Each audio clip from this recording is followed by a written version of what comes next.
Lepo pozdravljeni ponovno v soočenju SBC-ja. Moje ime je Katarina Matejčič in bom danes vaša gostiteljica.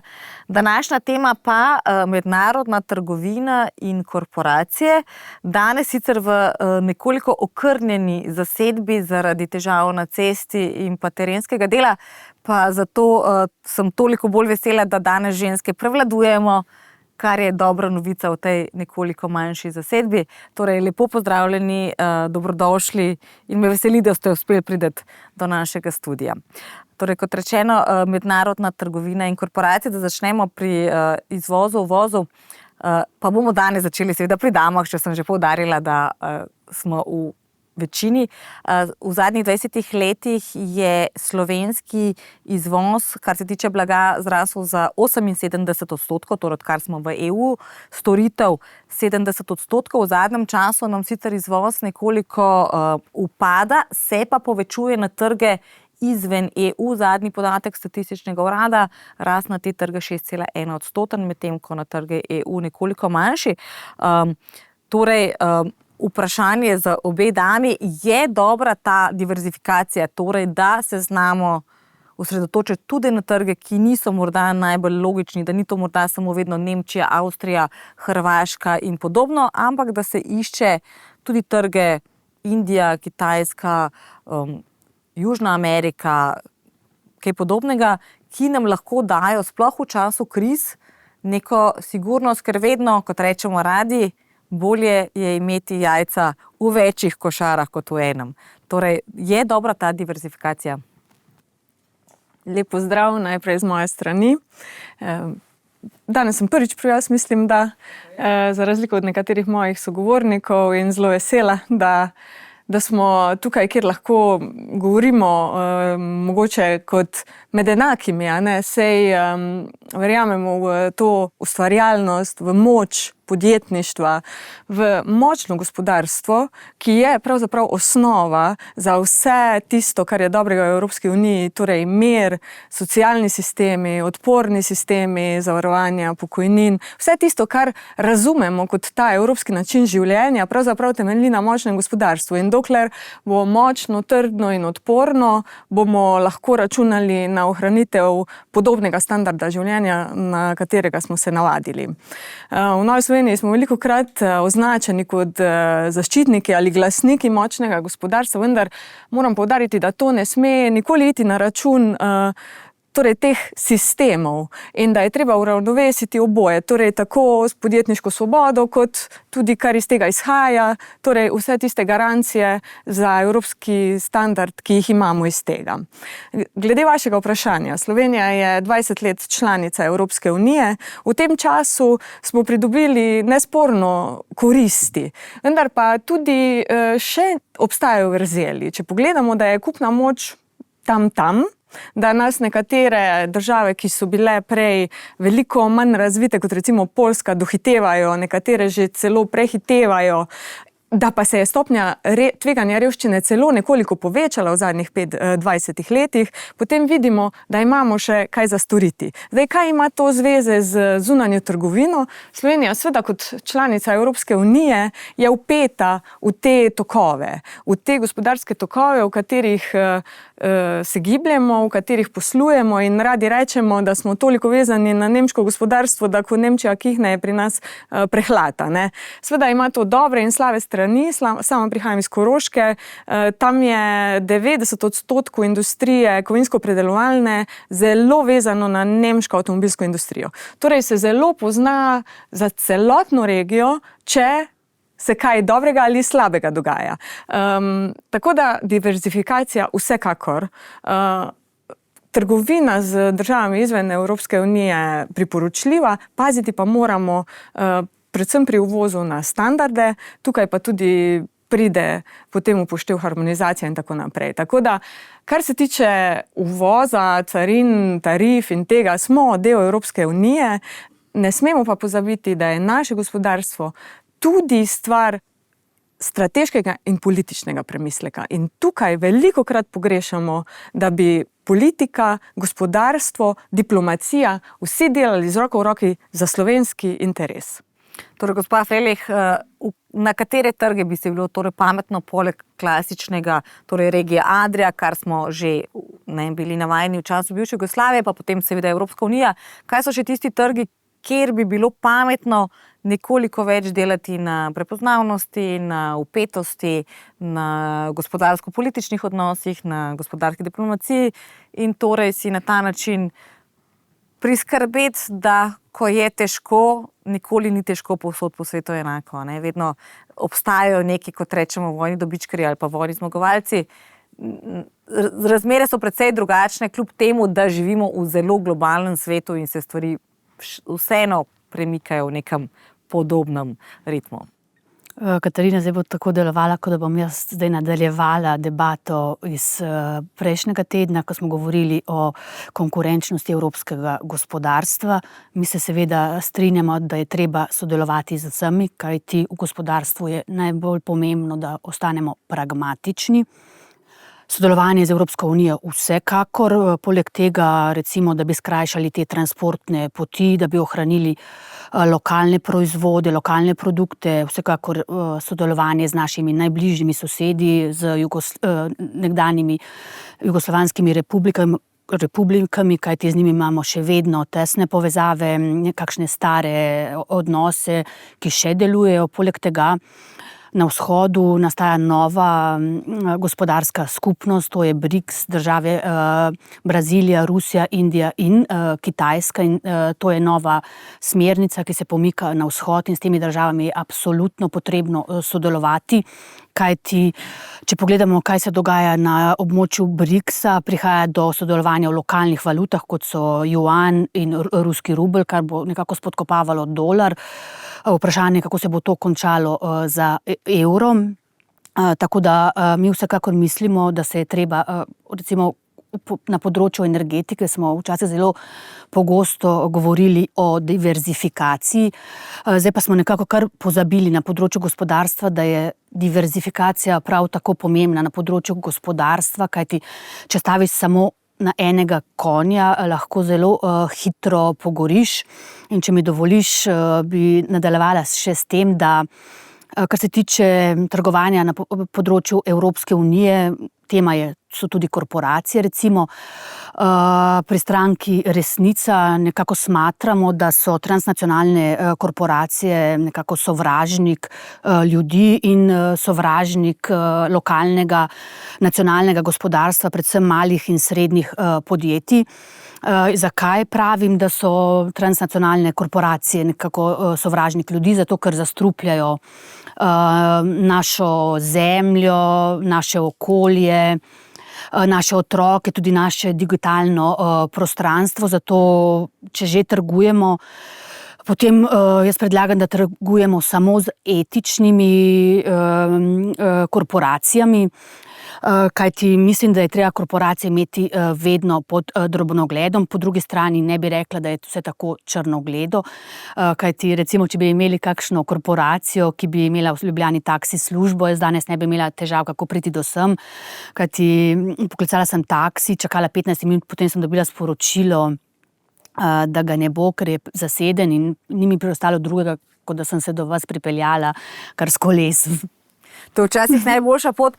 Gospod Blažič, z letošnjim letom je EU pristopila k temu zakonu o uveljavitvi minimalne stopnje dejanske obdavčitve na 15% za multinacionalke. Po nekaterih ocenah OECD-ja naj bi to na letni ravni prineslo od 150 do 190 milijard dodatnega denarja v proračune, velik del tudi v evropskega, ker Amerika in recimo Kitajska in Rusija niso pristopili k temu. Kakšna grožnja so dejansko te korporacije, sploh v Evropi, ki smo navajeni na neka srednja mala podjetja, v končni fazi smo tukaj v klubu slovenskih podjetnikov. Torej, korporacije z omejitvami ali bolj staviti na podjetništvo, mala, družinska, srednja podjetja, kmetijstvo, kmetije, ki je zdaj neka pot za Evropo in Slovenijo, da potegnemo iz obeh polov najboljšega. Jaz bi tako rekel, zdrava kombinacija vsega. Vemo, da večino dodane vrednosti oziroma večino gospodarske aktivnosti ustvarijo mala in srednja podjetja. tudi v Sloveniji ni popolnoma nič drugače. Je pa res, če se vrnem pa neposredno na to vaše vprašanje, zakaj so korporacije, mogoče zakaj gledamo malo zadržano oziroma zakaj smo jim nenaklonjeni. Zaradi tega, ker če pogledamo bom rekel, denarni tok korporacije je praktično višji od države članice. In država članica sama je praktično proti korporaciji nemočna kakorkoli ukrepati. In zato je pomembno, da proti korporacijam nastopamo, bom rekel, kot skupnost, oziroma bom rekel, po tej znani floskuli skupaj smo močnejši.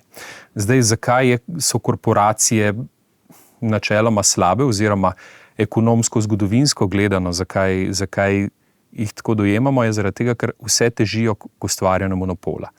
In načeloma tiste korporacije, ki so največje, so monopolisti na trgu in kot take izkrivljajo pravila delovanja trga in na ta način onemogočajo drugim akterjem, da bi normalno vstopali na ta trg enakovredno. In v temeljih pogodbah Evropske unije imamo zapisano socialno tržno gospodarstvo. In socialno tržno gospodarstvo v svoji osnovi predvideva tudi, če pride do prevelikega izkrivljanja trga, dovoljuje tudi, bom rekel, ta poseg, da se kakšno korporacijo oziroma kakšno večje podjetje lahko tudi razdeli na več delov. In ne pozabimo tukaj, da je bila ravno Evropska komisija tista edina do sedaj, ki je praktično po eni strani obdavčila korporacije, po drugi strani pa tudi kaznovala korporacije, če niso sodelovali s temi pravili trga. In jaz mislim, da je vsem v interesu, da so pravila na tem trgu, na katerem na vse zadnje tekmujejo vsi naši podjetniki, nekako enakopravna in pravilna.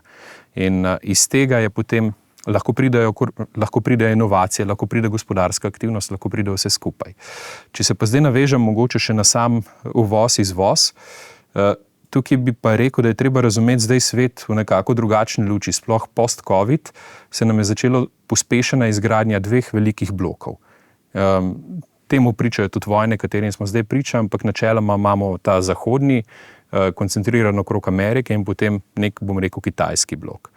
In znotraj teh 2 blokov se je trgovanje povečalo, če se ne motim, za 4%, medtem ko je med samima blokoma upadlo. Je pa tudi tako, da trgovina vedno najde pot. Prej je bilo vprašanje, zakaj je mogoče porast Slovenije na izvozu do tretjih držav. Zdaj za Slovenijo si ne upam trditi, ampak na evropskem nivoju pa lahko trdim, da se na ta način obidejo sankcije, ki smo jih vzpostavili proti Rusiji. Če lahko pogledate, Evropa je enormno povečala trgovanje s Turčijo, s Kirgizijo in preko teh držav delujejo kot obvod do tega, da pridemo do Rusije. In tudi če nekako potem skočim spet nazaj na Slovenijo, če vemo, da smo pri izvozu najmočnejši pri medicinskih izdelkih, pri farmacevtskih izdelkih. Glejte, Krki se ne spomnim, kdaj je šlo nazadnje tako dobro, ravno zdaj v tem času, ko smo v vojni in ko je v bistvu cela Rusija pod sankcijami. Tako da tukaj je treba ta svet gledati celostno. In jaz mislim, da gre tukaj, kar se Evrope tiče, vendarle za nek obvod. Kar si pa tiče tega blokovskega sveta, pa gledajte, tukaj nam potekajo trgovinske vojne vsak dan. Jaz bom rekel, tudi to ni naključje, da se zapirajo nekatere obstoječe trgovinske poti, ki smo jih imeli, to se pravi čez Perzijski zaliv, Rdeče morje, Sueški kanal, in se proba narediti nove. To se pravi, zdaj Kitajska ima v velikem interesu narediti to arktično plovno pot, zaradi tega, da obide vse te stvari in tako naprej. Tu smo v vojni in svet se bo, vsaj v naslednjih letih, kapitalno spremenil. In kar mene osebno skrbi, je pa to, da... In tudi mogoče spremeni. Je pa to, da Evropa spet ne ve, kam bi se dala. Ne more se odločiti, ali bi bila del enega ali drugega bloka, želimo biti nekje vmes, hkrati pa ne naredimo popolnoma nobenega ukrepa, da bi tudi sami razvili pa mogoče neko tretjo pot in na ta način ostali nek, bom rekel, aktivni igralec na tem trgu.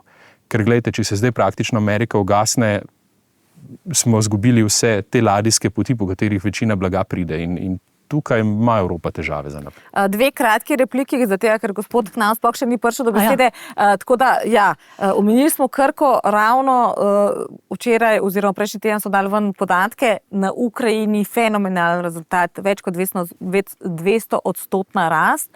Nekaj ste želeli na to temo povedati? Jaz sem njega dopolniti glede Krke.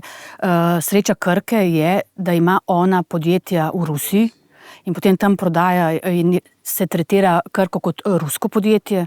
Zaradi tega je pač tudi uspešna na ruskem tržišču. Poleg tega pa še... Imajo pa veliko težav vsakič z tem, kako se giblje rubelj in kako to uravnavati in predvsem kako se hedžati na tveganjih, ki jih prinaša valutna tveganja. Še ena druga nevarnost obstaja, glede na to, da je Ruska federacija začela kot odgovor na 10. paket sankcij, je začela zasegati, recimo Unicredit banko je zasegla, Deutsche Bank, zamrznila premoženje. Ja, in če bomo mi nadaljevali s tako nesmotrno politiko, se lahko zgodi tudi, da bi recimo prišlo lahko do zasega podjetja Krki prinaša velike dobičke, zato pri stranki Resnica menimo, da je naš osnovni interes, da preprečimo, oziroma veliko naših podjetij je že odšlo v tuje roke, recimo zdaj se pač ravno razprodajo prehranskih podjetij. Imamo tudi to, tako da k temu se bomo vrnili, tako da gospa Erjavec, kratka replika, potem pa gremo gospodu Knavcu, ki še ni dobil besede do zdaj. No, govorila sem o tem, da je gospodarska pot tudi politična, ne? In tukaj vidimo, da skozi sankcije se uresničuje torej tudi neka politična odločitev. In tukaj ne menim, da so sankcije napačna pot. Mislim, da s tem Evropska unija nekaj dokaže in stoji za tem, kar želi biti. Torej ne samo neka ekonomska, ampak tudi politična in diplomatska sila. Prav tako menim, da ni tukaj mesto, na katerem bi razpravljali o tem, ali naj se Evropska unija priključi enemu ali drugemu bloku, ker, kot sem omenila, gospodarstvo mora biti močno, vendar pa ne smemo pozabiti tudi na tiste standarde, na katerih Evropska unija in prosta trgovina temelji. Mi smo seveda vpeti tudi v Svetovno trgovinsko organizacijo in smo močen partner, tako da tukaj govoriti o tem, da bi bili rajši v kakšnem bloku, ki ga vodi Kitajska, je pravzaprav deplasirano, saj poznamo tudi njihove standarde človekovih pravic. Tako da tu gredo politične, gospodarske in diplomatske odločitve Evropske unije z roko v roki in tega se moramo v Sloveniji kot članica Evropske unije tudi zavedati. Imamo velike koristi in tudi odgovornosti, da poslujemo po teh standardih. Da se jaz v vprašanju za vas navežem na to, kar smo do zdaj že povedali. Torej, omenili smo različne velesile, omenili smo korporacije. Ravno pred kratkim je bil v ljubljanskem podjetju Magneti evropski komisar Thierry Breton na obisku in včasih je bilo v Evropi 27 tovarn, ki so izdelovale magnete. Danes so samo še 4. Eno od njih je v Sloveniji, v Ljubljani. Gre za magnete iz redkih surovin. Hkrati pa je lastnik in predsednik uprave oziroma direktor rekel, da so od kitajskih recimo dražji od 100 do 150%. Torej neke vrste korporacije rabimo, ker že tako so samo 4 obstala in še tam so v tem trenutku samo pol konkurenčna. Oni so rekli, če se ne motim, da imajo 15 srednjih strank, pa 10 občasnih. Hkrati imajo ogromno, v tem trenutku 9 razvojnih projektov, tudi z Boschom, Stellantisom in podobno. Očitno vse nekaj malo večjega, da obstane na trgu in konkurira ostalim delom sveta, vse rabimo. In s tem hkrati pridemo do neke vrste korporacije, če tudi to ni megalomanska velika družba, ampak je to podjetje Magneti iz Ljubljane. Ja, se pravi, hvala za besedo. Bo treba biti malo bolj agresiven, ker vidim, da ženske še predvsem zavejo. Res je, podjetje Magneti je obiskal komisar za notranji trg. Tudi delno zaradi tega, da je preveril, ker to podjetje Magneti je dobilo nekaj evropska sredstva, precej milijonov, in je tudi prišel pogled, če so smotrno uporabili te milijone, ker ta tehnologija izdelava magnetov je zelo sofisticirana. In že ena sama mašina, recimo stroj, ki kontrolira vso to proizvodno, stane 10 milijonov dolarjev in naredijo pa na letni ravni za 100 milijonov magnetov. To so v bistvu zelo pomemben proizvajalec teh kovinskih magnetov. To niso električni magneti, ki se praktično uporabljajo v vseh elektromotorjih. Tako od hišni aparati do aparati, ki se uporabljajo v gradbeništvu in tako. Pač povsod tudi v avtomobilski, predvsem pa v avtomobilski industriji. Kot ste rekli, res, teh proizvajalcev je včasih v Evropi ogromno.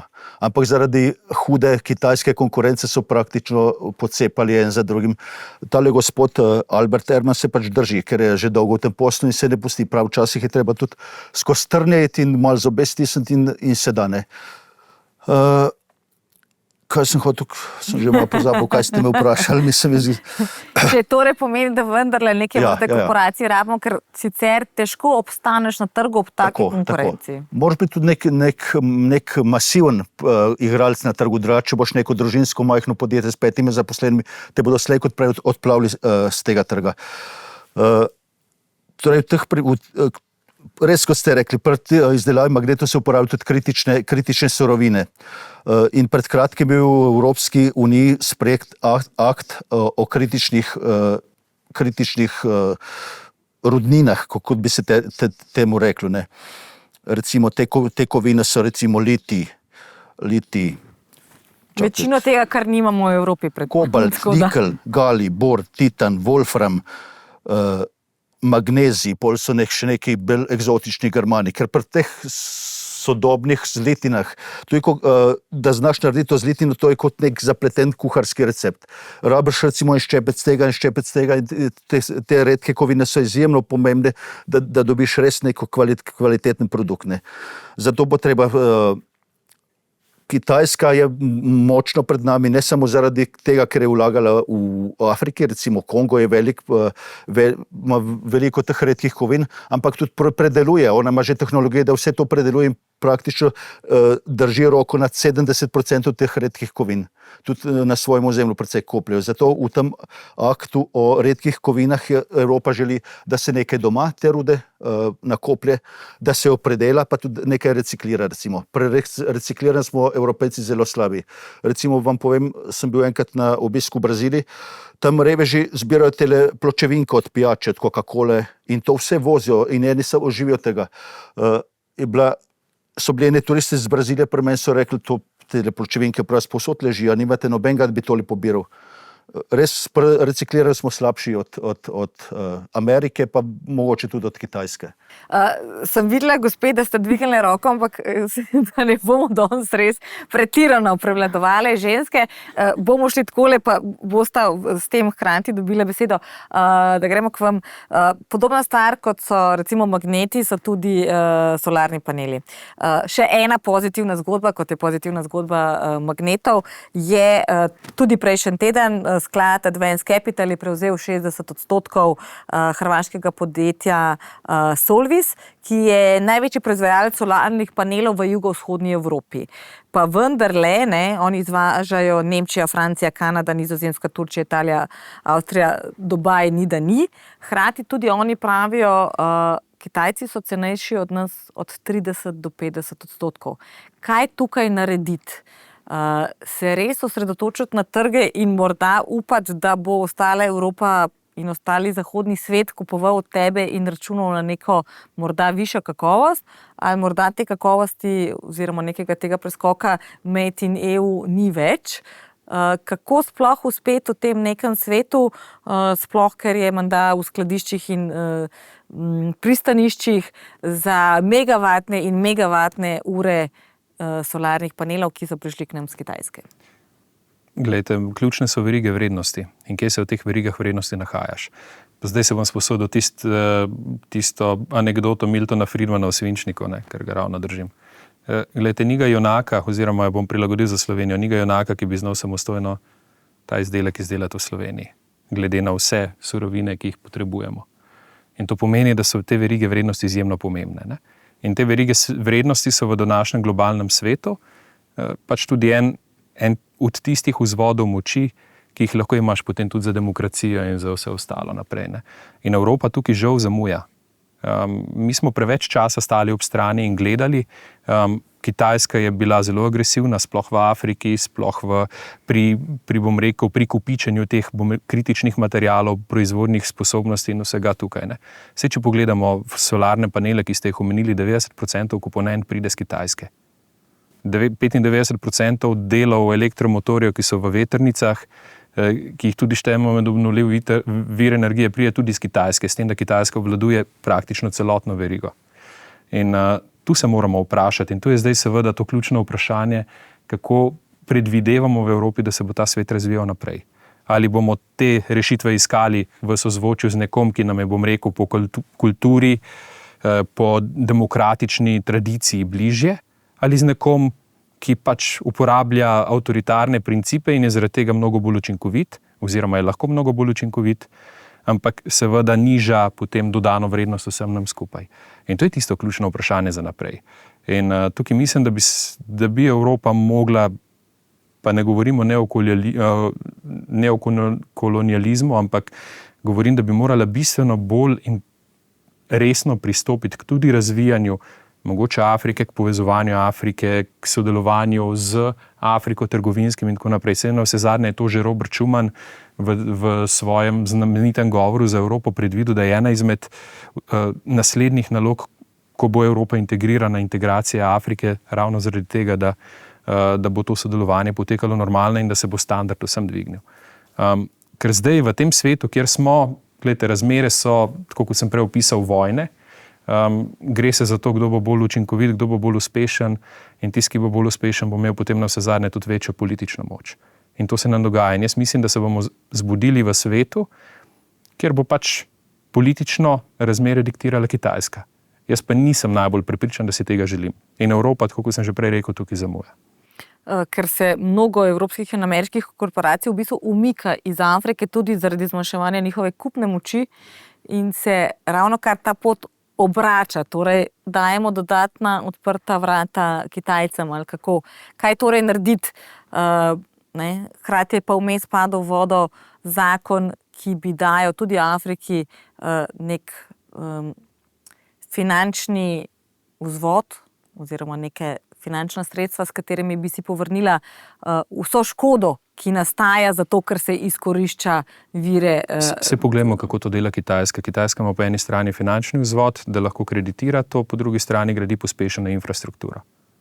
In to dvoje je tisto. In kot ta trade-off naredi v bistvu z državo, sploh v Afriki, kjer to poteka, pač zakupi te surovine za 20-30 let, za neko daljše obdobje. Evropa bi bila lahko tukaj bolj pravična, ker ima pač večno kupno moč in kar se tega tiče, ampak pravim investicije so tiste, ki bodo pripeljale naprej. Mi pa lahko vidimo, da imamo težave že znotraj same Evropske unije s kritično infrastrukturo, kaj šele ostalim.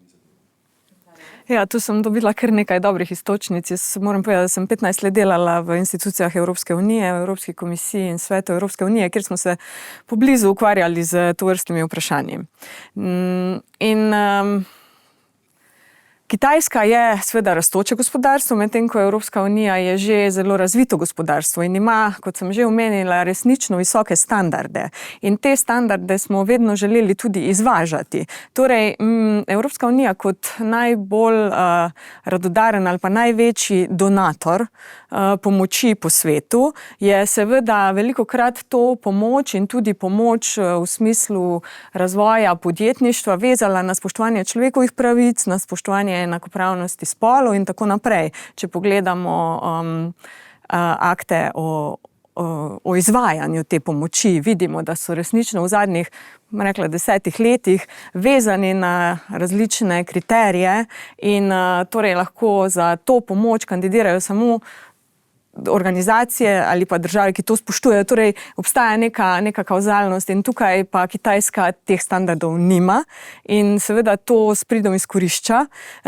Kar pa ne pomeni, da se moramo mi temu na vrat na nos prilagajati, ampak moramo krepiti predvsem našo strateško vizijo, inovativnost in pa zmanjšati birokratsko breme. Tukaj vidimo, da ima Evropa seveda veliko prostora in ravno v Novi Sloveniji predlagamo večjo ambicioznost, inovativnost in uporabo vsega kapitala, ki ga imamo, tako možganskega kot tudi tehnološkega, ker zaenkrat smo še tisto gospodarstvo, ki je tehnološko oziroma, kar se tiče izobraženosti prebivalstva, zelo napredno. Seveda nas Kitajska prehiteva, velikokrat so stvari tudi kopirali, kot nam povejo naša podjetja, stvari so najprej naredili ceneje, slabše, zdaj pa že dosegajo visoke standarde, tehnološke. Ne pa tudi te standarde proizvodnje in še zdaleč ne standarde naših plač, ki pa so tisti, ki na koncu koncev določajo standard našega življenja. Predno odgovorite na to, glede na to, da vem, kakšno je vaše stališče do oboroževanja, sploh do pomoči Ukrajini. Ravno kar so nemška podjetja, orožarska, pozvala nemško vlado, da rabijo pomoč, če želijo tudi ona zmanjšati odvisnost od vhodnih kitajskih materialov. Torej tudi orožje se dela z veliko pomočjo Kitajske in če želijo konkurirati ZDA, torej rabijo pomoč vlade. Verjetno velik del za obrambo Evrope, države, Ukrajine in tako naprej. Nakupovali bojo Kitajske.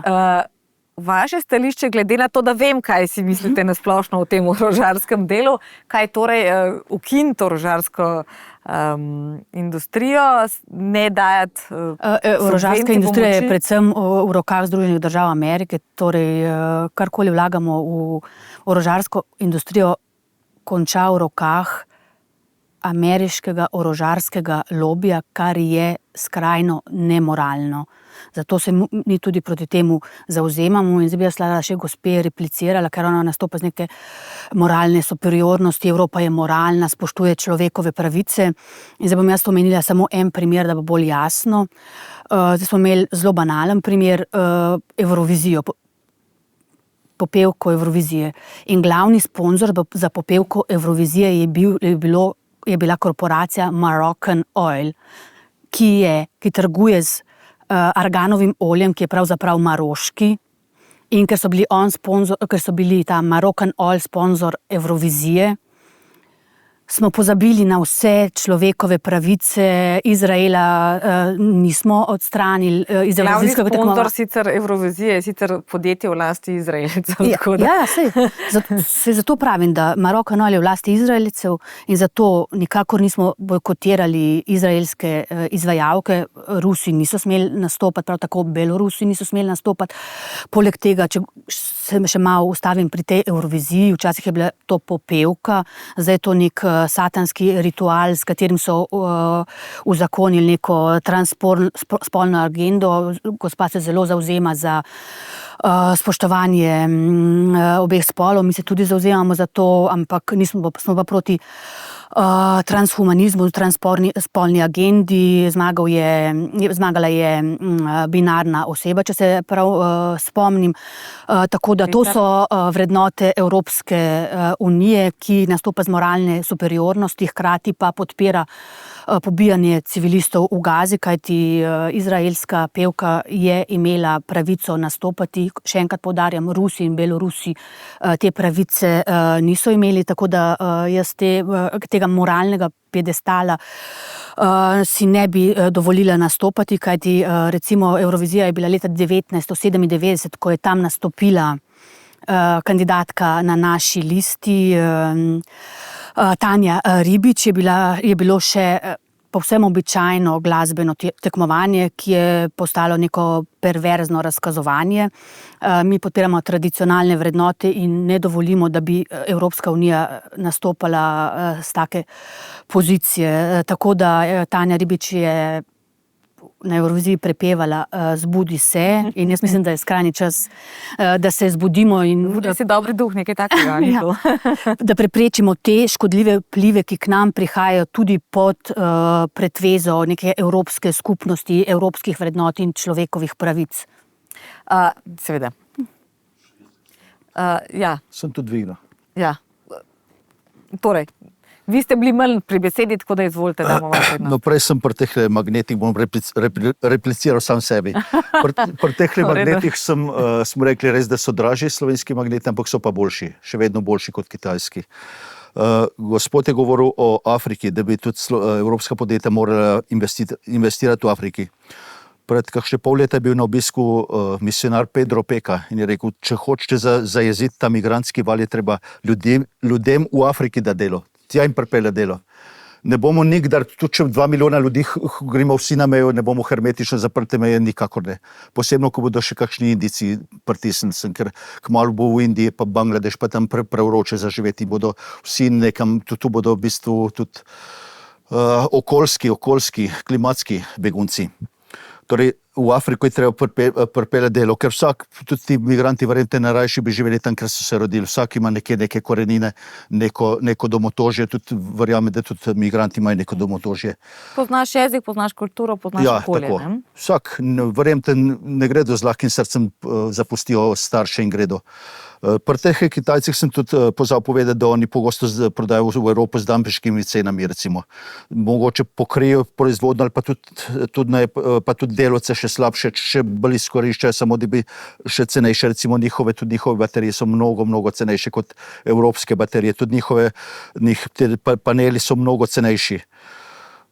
Torej, ko smo rekli, pri teh baterijah so Kitajci precej pred nami, mogoče pa je za Evropo priložnost v vodiku. Da bi mogoče tudi, kot jaz mislim, pa tudi večina prezelenih, je mogoče vodik tisti pravi energent za prihodnost.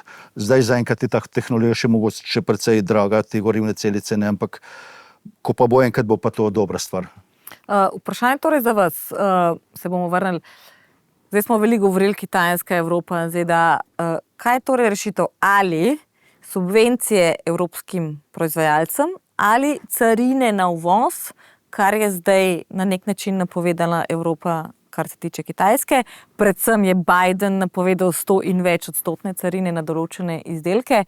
Kaj je prava pot? Na kakšen način naše proizvajalce, naše korporacije in tudi njihove dobavitelje in manjša in srednja in mala podjetja narediti konkurenčna in torej, da ne bomo govorili, tako kot smo govorili pri magnetih 100 do 150 odstotkov, pri panelih 30 do 50, ampak da bo torej subvencija ali carina? Jaz načeloma sem nenaklonjen subvencijam. Zaradi tega, ker izkrivljajo ta pravila trga, o katerih sem prej govoril. Evropa ima tukaj kar nekaj tega subvencijskega načina, res, da se je pač odločila in to sledi nekim političnim odločitvam, katere stvari bomo razvijali. Pri kmetijstvu je šlo to v smeri zaradi spoznanja, ker je bila pač Evropa lačna in so osnovali kmetijsko politiko preko subvencioniranja ravno zato, da se nam to ni več zgodilo. Poleg tega je še nekaj drugega vedeti pri subvencijah treba. Ne? Evropa je vsaj večinoma postopala na način, da subvencije niso pomoč kmetu, ampak v bistvu neka kompenzacija za to, da se držijo bolj strožjih standardov in proizvajajo po bolj strožjih standardih. In tu pridem pa na naslednji odgovor, ki mislim, da bi pa morala Evropa dajati mnogo več pozornosti temu, je pa to, da enostavno ne sme dopustiti, da na naš enotni trg prihajajo izdelki, ki s teh standardom ne ustrezajo.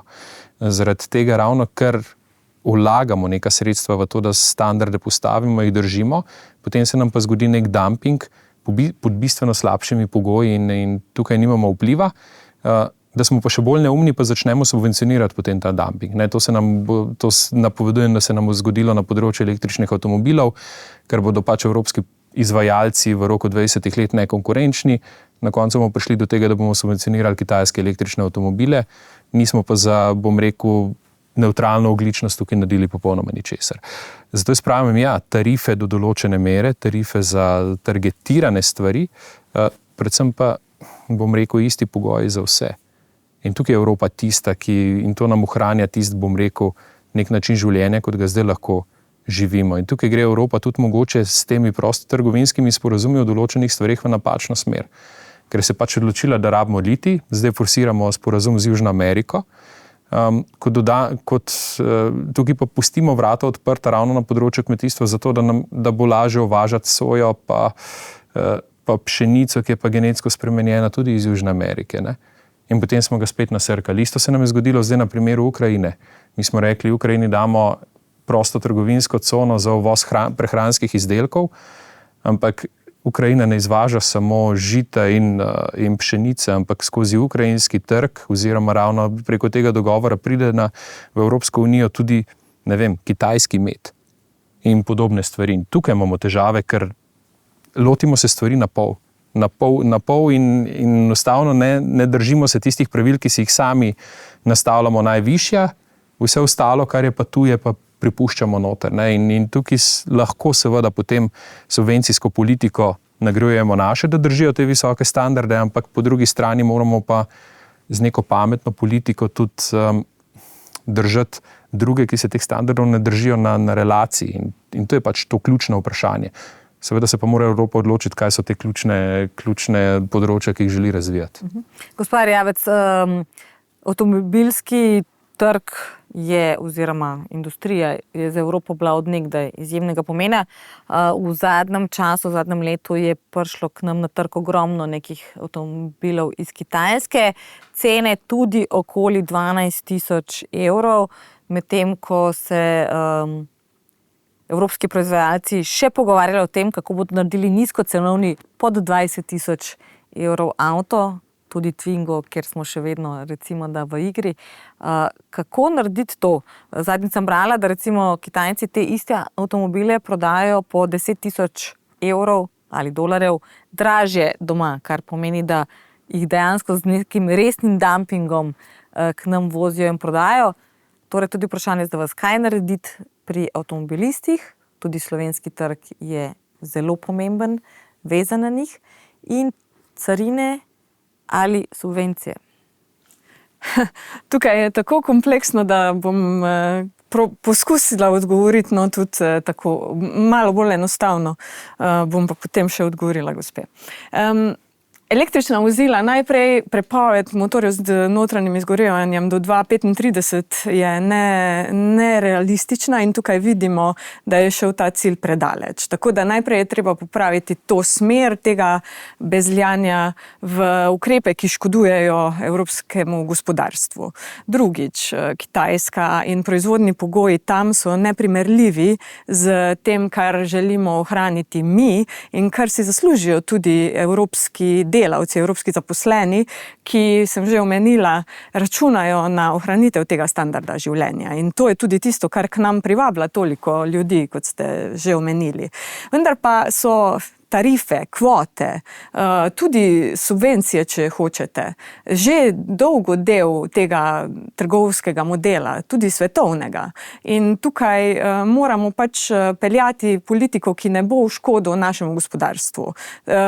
Kitajska subvencionira zelo močno proizvodnjo svojih električnih vozil, to zdaj vemo, in ta tako visoka stopnja pomoči v Evropi sploh ni dovoljena.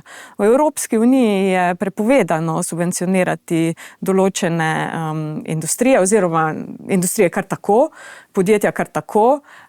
Lahko se samo subvencionira, državna pomoč daje, kadar obstaja potreba, resnična potreba, ki jo je treba dokazovati, preverjati. Hitro je nedovoljena državna pomoč, ne? V bistvu je prepovedana. V bistvu je prepovedana in tako torej so ti visoki standardi, ki si jih je postavila Evropska unija sama. In predvsem gre za to, zakaj so ta vozila lahko cenejša. Torej, omenila sem subvencije z njihove strani, državne subvencije, in pa pogoji produciranja, ki so neprimerljivo nižji kot naši. Tako da tukaj moramo zavzeti pozicijo, ki bo ohranila delovna mesta.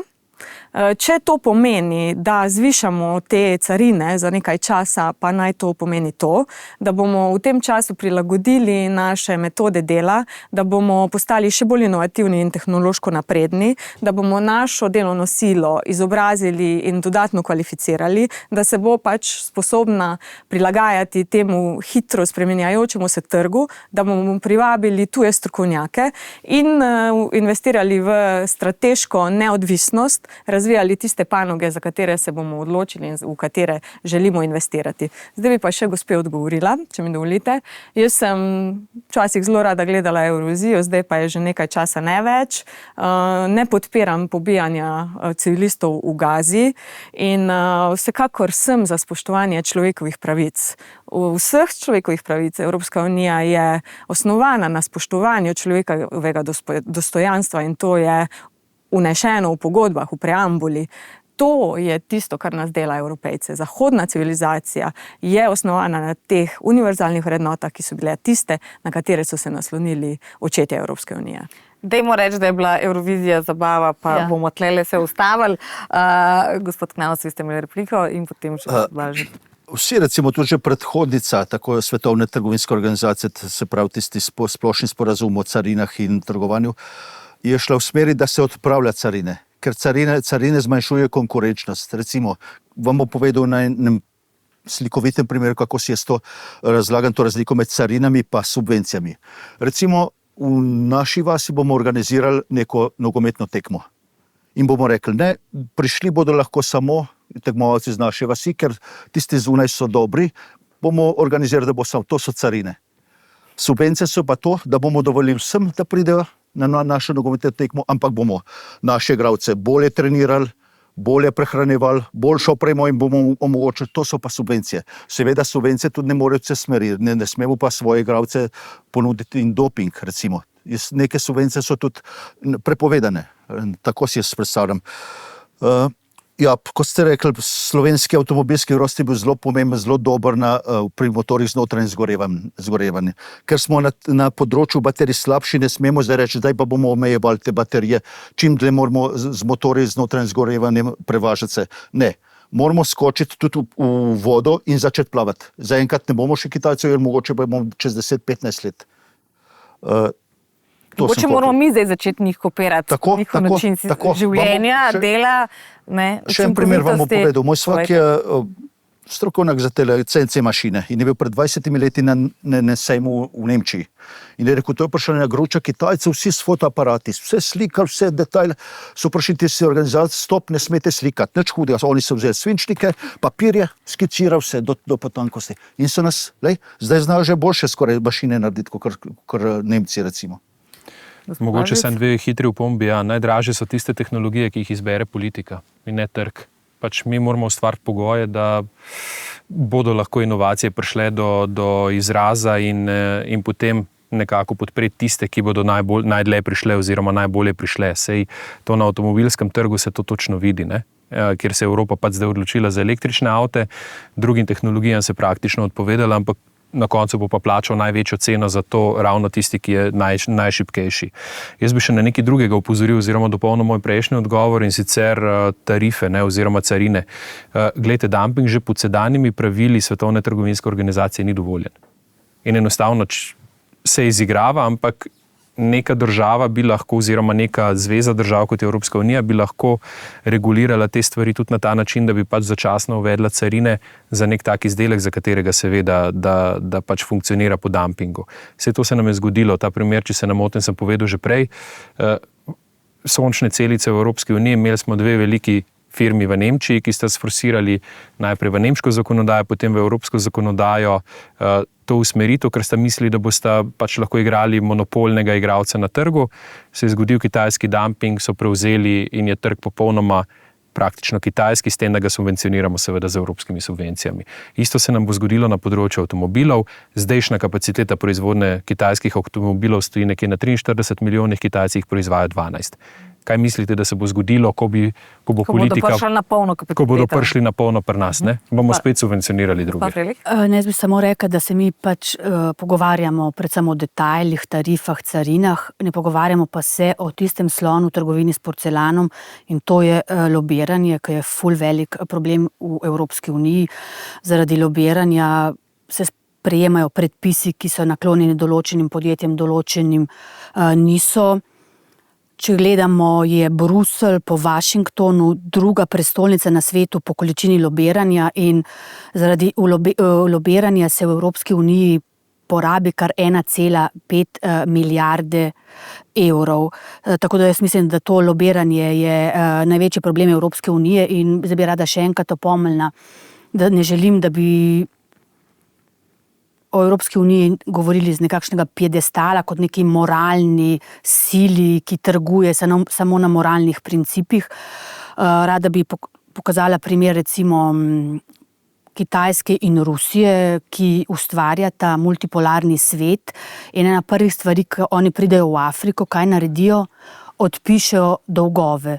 Kaj lahko bolj moralnega, kot dati neki revni afriški državi tak zagon, da lahko začne poslovati z čistega lista. Tako da jaz mislim, da ne bomo govorili zdaj o postavljanju en drug blok, vzhodni, zahodni blok, treba je trgovati z vsemi, kajti samo pragmatizem lahko reši Evropo pred popolnim potopom. Če smo že na področju tehnoloških industrij, tehnoloških korporacij, Potem je bilo ravno pred kratkim je Avstralski inštitut za strateške študije objavil raziskavo, ki je pokazala, da je kar na 53 področjih in od 64 tehnološko naprednih področjih Kitajska že prehitela v svet, Evropa pa močno zaostaja. V stranki Resnica je eden od naših programov zelo kratek, zato vam priporočam, da si ga preberete, ima samo 9 točk in ena od teh točk je tudi digitalna suverenost. S tem mi mislimo, da želimo Evropejce zaščititi pred prevlado globalnih digitalnih platform. Recimo, lahko navedem primer Twitterja, recimo. Zame osebno je Twitter zelo pozitivna digitalna platforma, kajti na njej še vedno obstaja popolna svoboda govora, zato vabim vse, ki se želijo res komunicirati brez kakršnihkoli omejitev, naj pridejo na Twitter. Poleg tega je pa X, ja, trenutno se imenuje X, jaz sem še po staro ime v glavi. Je pa problem s temi korporacijami, kajti ko ga je Twitter prevzel Elon Musk, je takoj odpustil vse zaposlene, tako da zaščita zaposlenih je v teh korporacijah minimalna. Dobičke kujejo predvsem delničarji, CEO-ji in potem pa recimo še nekaj dobijo politiki, ki jih te korporacije podkupujejo, da za njih sprejemajo ugodne ukrepe. Recimo Airbnb. Jaz nisem proti Airbnb-ju, ampak recimo nikakor en slovenski startup ne more konkurirati z neko tako globalno digitalno platformo. Predno greste na repliko, samo še pod vprašanje, da se mogoče lahko navežete. Slišali smo veliko polih moči o lobiranju, ampak recimo ravno v petek sem prebrala novico, da je po mesecih in mesecih pogajanj padla v vodo ideja o povezovanju Volkswagna in Renaulta, ki naj bi skupaj proizvajala električno vozilo ugodnega cenovnega razreda, kar pomeni pod 20 000, kar morda lahko negativno vpliva tudi na Revoz v Novem mestu. Se torej morda včasih niti evropske korporacije ne znajo med sabo zmeniti, ne glede na to, kakšna grožnja jim grozi ali iz Kitajske ali iz Amerike, malo manj iz drugih celin. 2 Evropejca, 2 velikana sta vrgla stran mesece in mesece in potem se nista mogla zmeniti za en električni avto nizkega cenovnega razreda. Več vidikov je bilo verjetno v igri, ne poznam konkretno tega primera, vem pa za zelo dober primer povezovanja med akterji na področju letalske industrije in rezultat je Airbus. Podobno so želeli narediti tudi tu, pa pač ni rečeno, da ne bojo, ni rečeno, da ne bojo, vprašanje pod kakšnimi pogoji, bi opozorila pa tudi na to, da iz vidika konkurenčne zakonodaje v Evropski uniji se ne sme združevati preveč akterjev, ki imajo prevelik delež trga in lahko da je bil tudi to vzrok. Se pravi, ne, da bi bilo pomanjkanje želje po povezovanju v Evropi. Vemo, da je že iz samega začetka vzniknila ta ideja ravno na tej premisi gospodarskega povezovanja, ki garantira mir. Bi pa potem odgovorila gospe, pravi, da lobisti usmerjajo evropsko zakonodajo. Jaz rečem, kaj v čigavem interesu pa ona govori, ker there's no such thing as a free lunch. Evropska unija ima register lobistov, točno se ve, kdo lahko vstopa v Evropski parlament, kdo svetuje, tudi evropskih komisarjev ne moremo isto reči za naše ministre, za našega predsednika vlade, sploh ne vemo.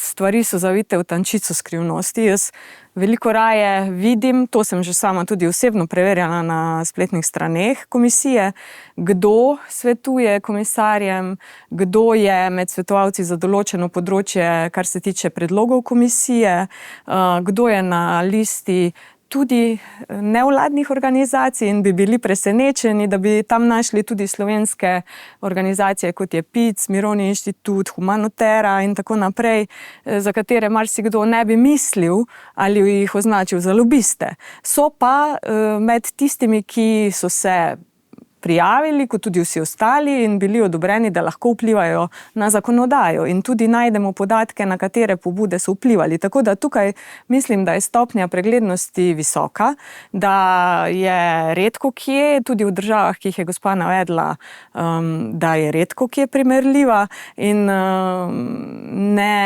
mislim, da politiki potem za te svoje usluge dobivajo plačila v obliki denarja. Teh primerov ne poznam in gotovo Bilo je še nekaj nisem afer, so srečala. pa zelo redke, a ne? Tudi slovenski. Zelo redke pridejo. Ja, to lahko povem. Tudi slovenski da je- europoslanec je bil vpleten v en. Tako, lahko pa povem, da so vsi ti poslanci in tudi lanska ta Qatargate je afera, ki je zadevala poslance iz skupine socialistov, ne Evropske ljudske stranke, kot gospa namiguje. Še o digitalni suverenosti.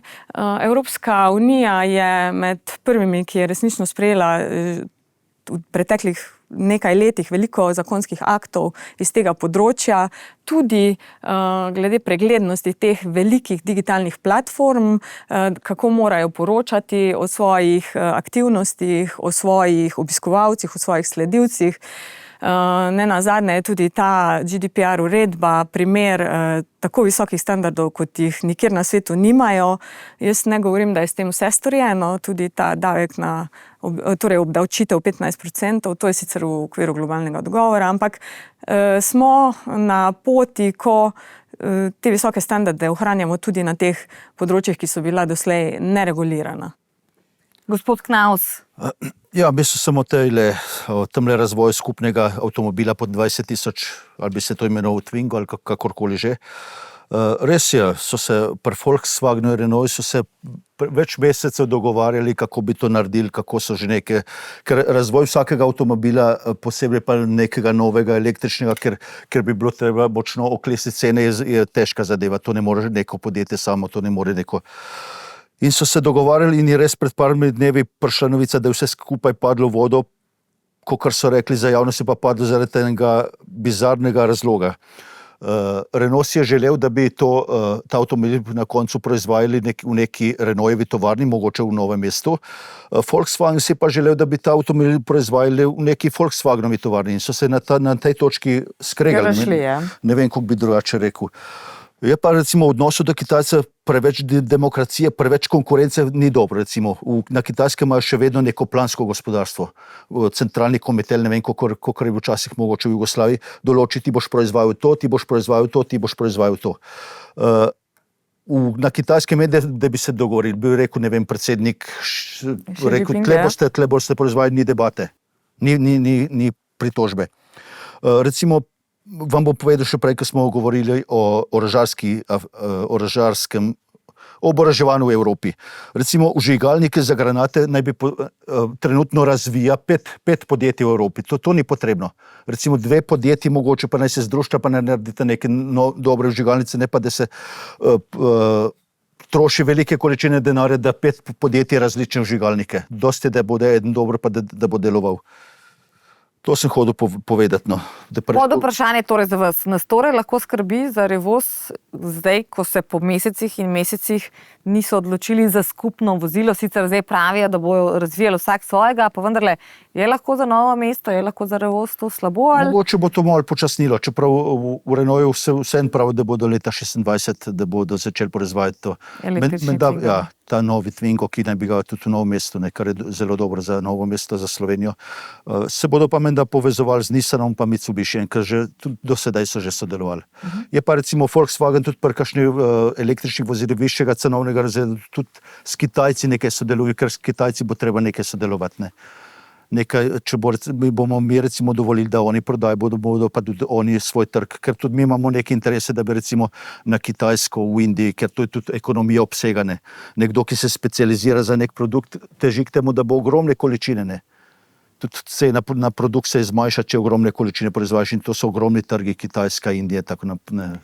Da se navežem ravno na to. Kitajci v Evropo sploh pri avtomobilih želijo vstopati tudi s tem, da z evropskimi proizvajalci ustanavljajo podjetja in tovarne tukaj, s čimer se bodo seveda ognili morebitnim carinam. Tako so se recimo Chery Auto v Španiji, potem so se na Madžarskem, se zdaj že gradi prva evropska baza Kitajcev, potem imajo na Poljskem, Nizozemskem, Franciji.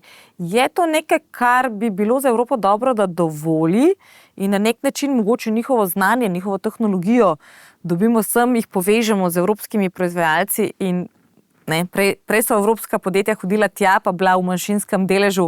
Kitajci ti nikoli niso pustili, da si ti kupil celo podjetje oziroma bil večinski lastnik. Bi mogoče zdaj, prej smo že slišali, v nekaterih tehnologijah so pred nami, nažalost, pustili, pa bi mi nekaj malega od njih pokopirali, se naučili, prevzeli, ali bi bilo boljš morda omejiti vstope kitajskih podjetij v podjetja, ki bodo na koncu evropska, v resnici pa bo kitajsko lastništvo pretežno, če ne večinsko.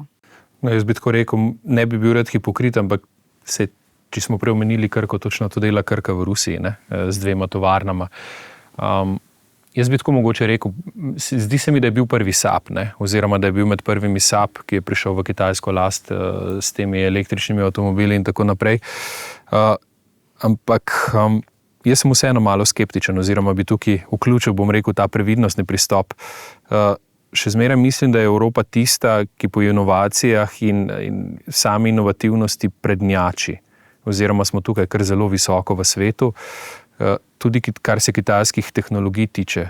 Se gledajte, na čem pa oni bazirajo avtomobilsko industrijo, kot na kopiranju iz nekih evropskih in ameriških tovarn na kitajskem trgu. Isto se je zgodilo na letalski industriji, kjer gre bodisi za kopije ali ameriških letal, ali gre pa za, bom rekel, rusko vojaško tehnologijo in tako naprej. Vlaki so nemški, jedrske elektrarne, ko je Nemčija naredila tisto neumno potezo, da se mi je odpovedala, so kupili del Siemensa, ki je gradil jedrske elektrarne in to zdaj prodajajo kot svojo tehnologijo naprej. Tako da jaz mislim, da je tukaj precej potencial, oziroma da je Evropa še korak spredaj in da jaz bolj to dojamem, to kupovanje podjetij, da pridejo še do nekih tehnologij, ki jim zdaj manjkajo, da bi bili lahko še bolj učinkoviti.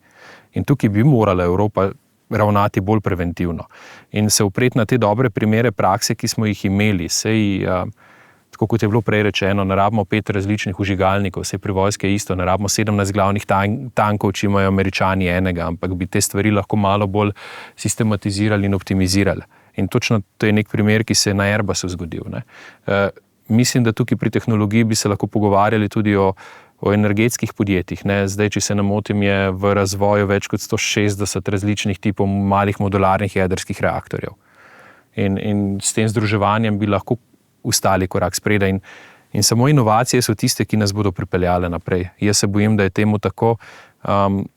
Takoj, ko bo pa kakšen drug igralec prišel na trg, se bo pa želel te inovacije polastiti. Zdaj, ali bo to storil tako, da nam bo nekaj za to plačal, ali bo to enostavno skopiral, tako kot so delali Kitajci čez praktično cela 90. in bili bolj učinkoviti potem po proizvodnji, je pa seveda vprašanje nas, koliko se imamo sami radi.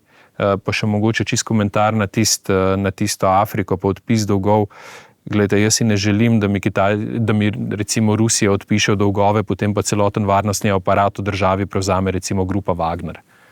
In tako naprej, kar se je v Afriki zgodilo v večjih državah. Tako da dajmo raje tukaj se pogovarjati o multilateralnem svetu, kot sem že prej opozoril, prihajamo v neko izrazito bipolarnost. In bipolarnost je tista, ki je tukaj slaba, ker se enostavno 2 držita v šahu, ne bo nekega normalnega sodelovanja med večjimi partnerji. Mislim, da bi morali tukaj paziti in Evropa bi mogla tukaj odigrati neko zelo konkretno vlogo, da bi to multilateralnost držala v nekem srednjem do dolgem obdobju. Vsi trije ste želeli repliko, gospa Frelich je prva dvignila roka. Ne vem, zakaj kratko, da potem gremo naprej. Zakaj bi izumljali nekaj novega, če multipolarni svet že nastaja? Evropa je preprosto zamudila ta moment in Evropa bi se mogla priključiti na ta vlak, ki že nastaja, ki je zavzel. Mi mislimo, da smo center sveta, v resnici v Afriki, Južni Ameriki, na Bližnjem vzhodu nastaja nek nov svet, mi smo pa izostali. In ne mi zdaj govoriti, dajte mi podatke, kakšne inovacije imamo v Evropski uniji. Vse sem vam prej navedla podatek, da je na 54 področjih je vodilna Kitajska in enostavno Kitajska ima tako prednost in Kitajska nikoli ni hotela, prevladati nad nekom, ni hotela biti hegemon, tako kot so Združene države Amerike upeljevale hegemonijo nad Evropsko unijo. Zakaj so Kitajci tako uspešni? Zdaj bom spet, se bo gospa škandalizirala, ko bom rekla, da recimo Kitajci se učijo po starih stalinskih učbenikih. V kitajskih šolah ni mobitelov, so uniforme, je vse predpisano. Pri nas je popolna razpuščenost. Zakaj jaz nisem oboževalka Sovjetske zveze, ampak zakaj je Sovjetska zveza takoj po vojni, 10 let po drugi svetovni vojni je poslala človeka v vesolje?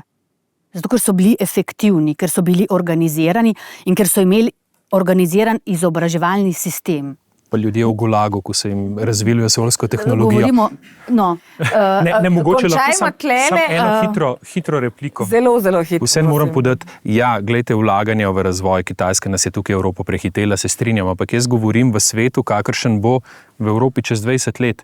In tu izgubljamo to konkurenčno prednost, ki smo jo imeli. Zdaj jo še imamo in zdaj še čas, da kaj naredimo. Čez 20 let smo izpadli praktično iz vseh teh inovacijskih tokov in tu bomo imeli težave. In to je na tisto, kar praktično opozarjam. Mi imamo slab izobraževalni sistem. Bolonjski sistem izobraževanja pač poneumlja ljudi. In ko bomo mi imeli izobraževalni sistem, kakršen je potreben, da vzgajamo vrhunske strokovnjake, vrhunske raziskovalce in inovatorje, potem bomo lahko ujeli ta tok, Kitajska je že 10 let To pred nami. sem želela dati, gospod Erjavec, za iztočnico, predno se naveže na repliko. Imeli smo v zadnjem času par dobrih svetlih primerov, torej recimo Sandoz, Novartis, Yaskawa, ki vlagajo v Slovenijo in so tukaj tudi raziskovalna središča. Ne samo, da vlagajo, imeli smo pa recimo na drugi strani slab primer Magne v neko tovarno nizke dodane vrednosti, ampak gre za celo njihove ključne tovarne za raziskave in razvoj v tem delu sveta.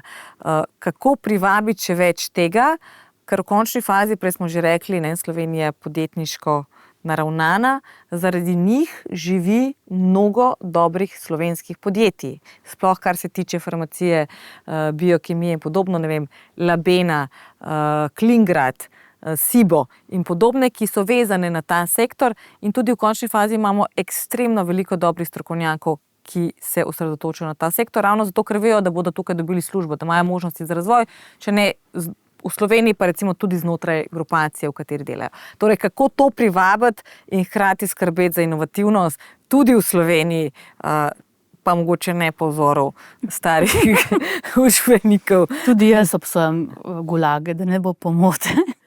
Mislim, tam imamo za kamerami 3 mlade fante, mogoče jih lahko vprašamo, kako bi se jim zdelo, če gremo 20-30 let nazaj v usmerjeno izobraževanje in bodo šolske svetovalne službe povedale, da ne smejo tukaj ustvarjalno snemati, ampak morajo iti lepo producirati neke matice za mašino CCC.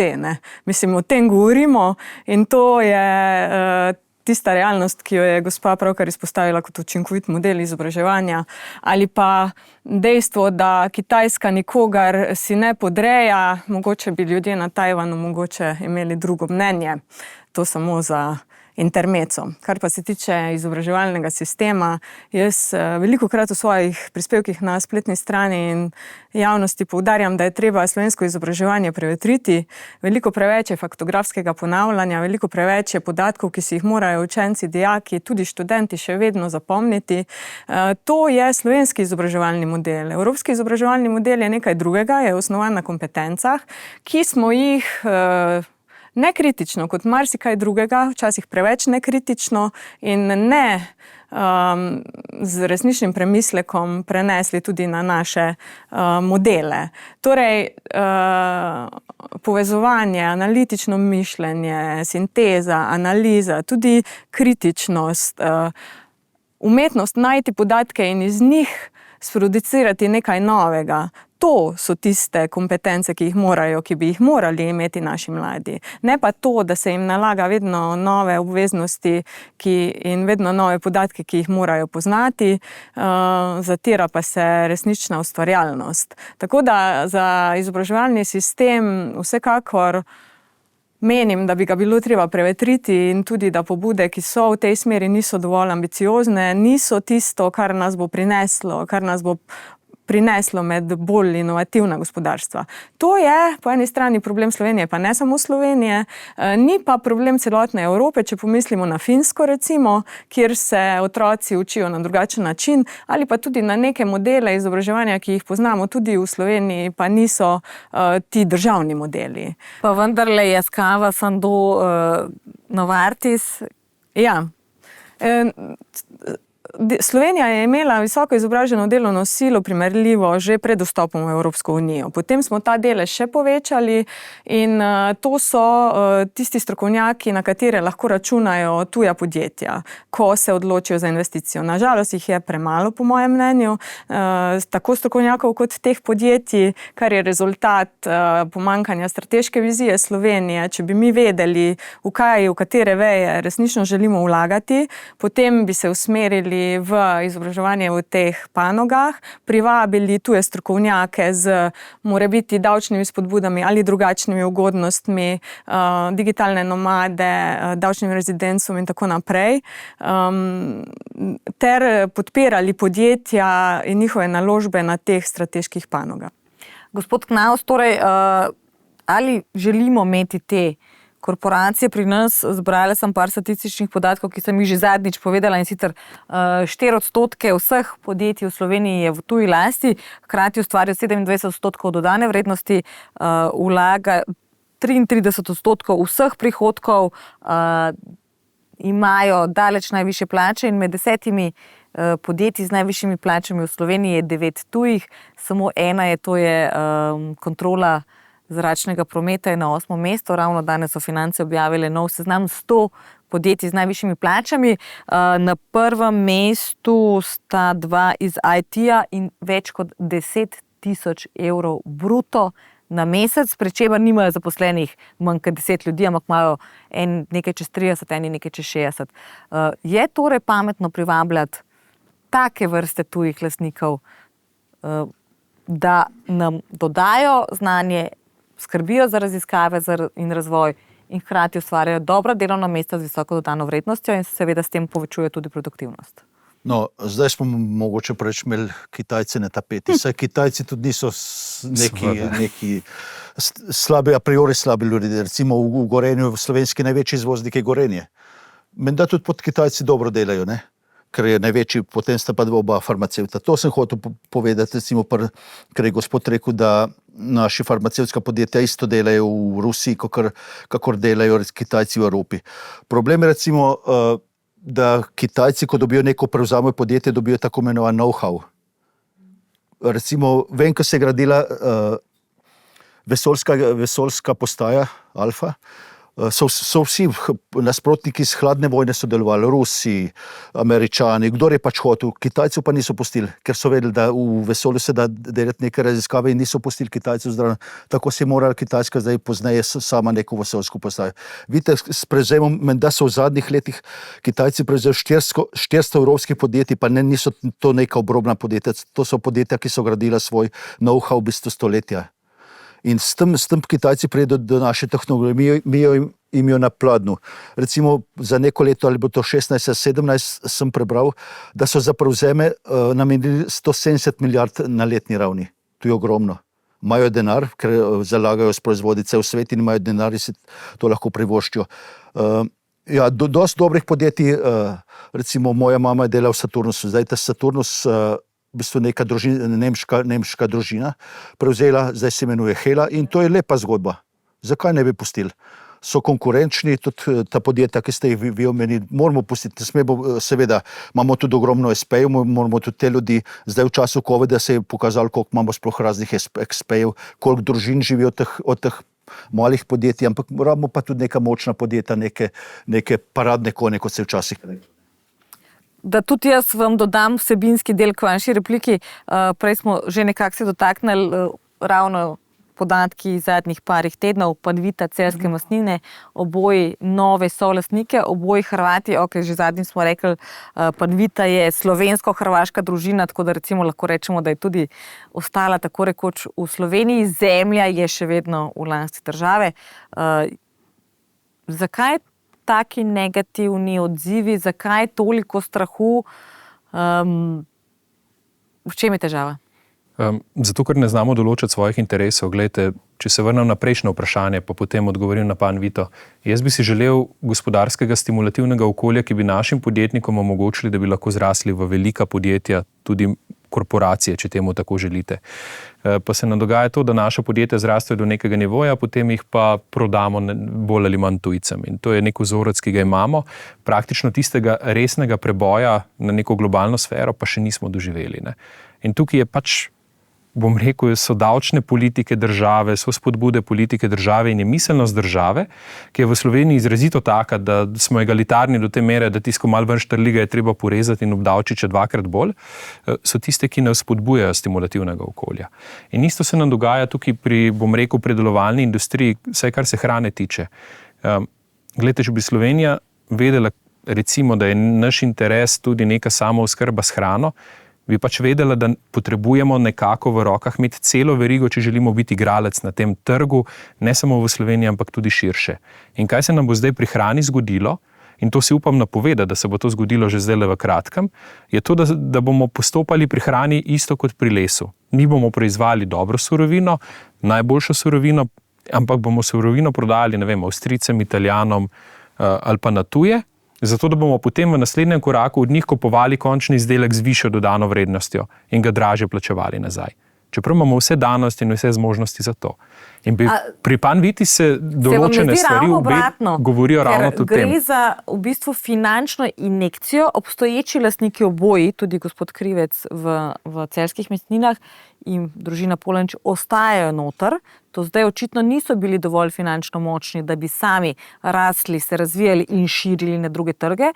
Torej gre, seveda s tem bojo dobili tudi lastništvo, gre pa za kapitalsko finančno injekcijo, ki bo podjetje spodbudilo, da morda pa bo Celjske mesnine imeli svoje proizvode, svoje prašiče tudi nekje druge, kjer jih zdaj nima. Ne bi mogoče lahko tako pogledali. Celjske mesnine so največji predelovalec mesnin v Sloveniji v tem trenutku. Glejte, Mercator je tudi dobil tako finančno spodbudo, pa vidimo, kaj danes najdemo na policah. Mercator ni dobil finančne spodbude, Mercator je bil samo kupljen zato, ker so bile lastnice banke, tako da tle je zgodba malo drugačna. Vem, ampak na ta način se stvari dogajajo, oziroma logika je zadaj ista. In glejte, mi se bomo zbudili v neki realnosti, ker bomo pa seveda postali spet odvisni od nekoga drugega. Vsaj pri nekih strateških zadevah, ki bi jih morali imeti bolj pod kontrolo. Glejte, zgodbe, ki jih že zdaj poslušam s terena, kar se kooperantov, obstoječih kooperantov Panvite tiče, je to, da so začeli prodajati svinje v Avstrijo. Oziroma, da ne zaupajo več dolgoročnim odkupom tega celotne verige vrednosti, ki je bila na to vezana, ampak da enostavno so začeli že iskati diverzifikacijo in prodajati na tuje, ker se pač bojijo nekih stvari, ki grejo v neugodno smer. In tukaj mi izgubljamo. Ampak, a ni to, rekli ste, še predno so vsa dovoljenja bila dobljena, še predno so dejansko lastniki sploh prvič se usedali tja na, ne vem, srečanje uprave, so očitno se že eni zbali. Imamo tudi primer Perutnine Ptuj. Lastnik ni slovenski. Njihov cilj je, da bodo prišli do ne vem točno katerega leta 2030 do milijarde. 500 milijonov so imeli, če se ne motim. Drži, ampak veste, kaj bi tudi upozoril pri teh podjetjih, ko smo že prej ravno govorili o subvencijah. 4% podjetij v Sloveniji, kot so Panvita, Perutnina Ptuj in ostale, prejme 36% vsega kmetijskega denarja, ki ga v Sloveniji razdelimo. Veste, tukaj je treba tudi malo tak vid pro quo pogledati.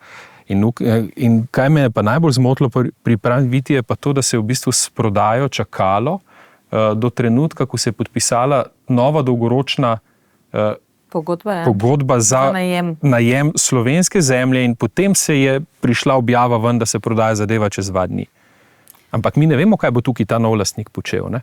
No, ampak zemljo težko odneseš in jo lahko jo pa izčrpaš in lahko delaš po določenih praksah v interesu nekoga drugega.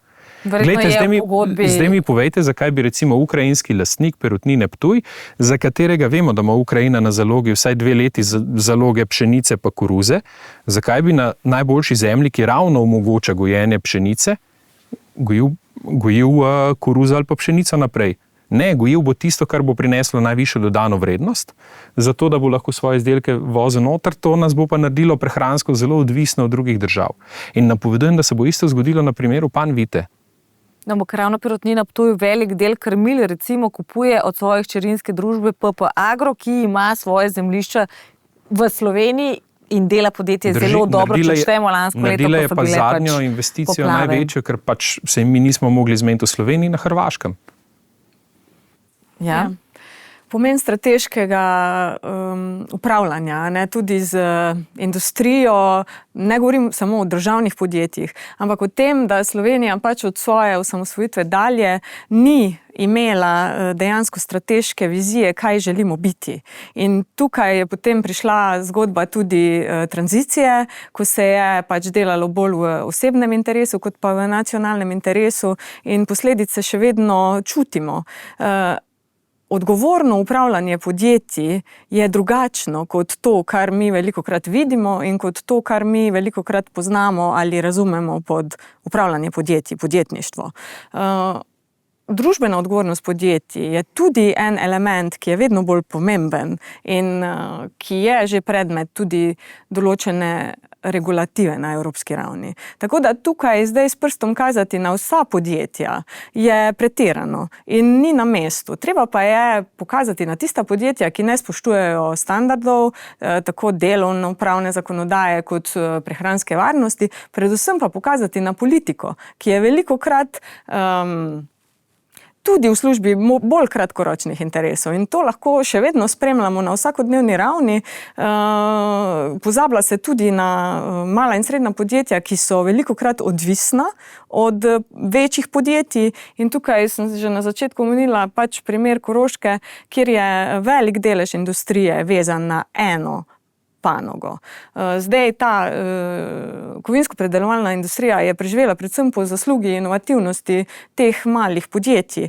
Seveda je na začetku, torej po tam v 90-ih letih grozil dejanski propad celotne industrije, vendar pa je bila ravno podjetnost in inovativnost manjših podjetij tista, ki je obdržala določen procent delovnih mest in potem se je to veliko podjetje v državni lasti preoblikovalo v ta manjša podjetja. Govorim pa tudi še o eni panogi in to je lesna industrija, kjer pa tega nismo znali narediti in tam je veliko izgubljenih priložnosti, na kar nas med drugim opozarjajo tudi neslavni primeri, kot je recimo lesna v Slovenj Gradcu oziroma v Šentjanžu, kjer pa nismo znali storiti kaj več kot to, da je podjetje pač se predajalo iz rok v roke in nikoli več ostalo iz tega pepela. Strateške industrije ni treba izumljati tople vode, smo imeli že od nekdaj. Seveda jim je treba dodati tudi visoko inovativne panoge, vendar pa samo govorenje ne bo dovolj, treba bo tudi dati kaj, kako že, mesa zdraven, da bo juha boljša. Torej, evropska sredstva so lahko velik vir pomoči za podjetja, če se pravilno usmerjajo. Gospod Knaus, veliko smo zdaj govorili o tujih lastnikih, če vzamemo samo podjetja, ki smo jih prodajali v tistem paketu, ko je država prodajala več, imamo približno pol dobrih zgodb, ne? Slaba zgodba Adria Airways, super zgodba Adria Airways Tehnika, ne? Recimo super zgodba Fotona, super zgodba Letrika, zdajšnji Male, relativno dobra zgodba Helios. Zelo različno, hkrati tudi, če gledamo tuje neposredne naložbe, imamo dobro zgodbo, imamo slabe zgodbe. Še vedno smo tukaj predvsej v zadnji, našla sem podatek za lani, 600 milijonov tujih neposrednih naložb, kar je približno 0,9% slovenskega BDP-ja. Si želimo več neposrednih tujih naložb, recimo za državami, ki smo jih prej omenjali, torej da so v času, odkar smo skupaj stopili v EU, bistveno hitreje napredovali od nas, Poljska, Češka, imajo tega bistveno več. Si želimo več tujih neposrednih naložb. Mogoče nismo dosti konkurenčni, mogoče tudi mogoče bila na nekem trenutku tudi potrebna tako imenovana tista kapica, kako so rekli, za te vrhunske menedžerine. Ker če bo nek menedžer zelo obdavčen, se mu ne bo splačalo hoditi recimo v neko podjetje ustvariti. Ja, približno polovica je dobrih zgodb. In ne vem, kako bi se nek kriterij bi morali imeti s to Panvito. Jaz nimam preveč dobrega občutka pri Panviti, ne vem. Tudi zaradi kmetijskih zemljišč. Recimo, kmetijska zemljišča bodo strateška prednost. Bill Gates, ga vsi poznamo, je najbolj pretkanih ljudi. Načrtno kupuje po svetu kmetijska zemljišča, pa ne zato, da bi jih nekoč pozidal, ampak ker ve, da bo... Tudi najbogatejši Slovenci to delajo v tem trenutku. Ja, ker to bo strateška hrana, bo strateška surovina, ne toliko nafta ali pa ne vem kaj hrana bo to. Ja, lepe zgodbe so pa tudi manj lepe zgodbe, recimo. Ne vem, po kakšen kriteriju bi morali nekdo čuti. Tile skladi, jaz ne vem, skladi tveganega kapitala, jaz ne vem, če imajo glih nek socialni čut. Oni po mojem mislijo samo na dobiček. Že tisti prvi prevzem, recimo, ko so tobačno, tako malo po samosvojitvi prevzeli neke Američane. Vem, kako je šla potem ta zgodba, ne. Kot sem rekel, nekatere zgodbe so lepe, nekatere pa manj lepe in delavci na koncu trpijo, ne. No, ampak smo prej povedali, kar neki številki kaže, da tuji lastniki relativno veliko prinašajo dobrega, ne? Tako da dajmo recimo Panviti najprej priložnost, da vidimo, kaj se bo zgodilo, pa bomo potem decidirali. Pri Panviti je še problem blagovnih znamk, tudi recimo Kolinsko smo prodali. Te blagovne znamke izgubimo, nikdar več ne bodo naše, ne? Recimo Bar Cafe in tako naprej.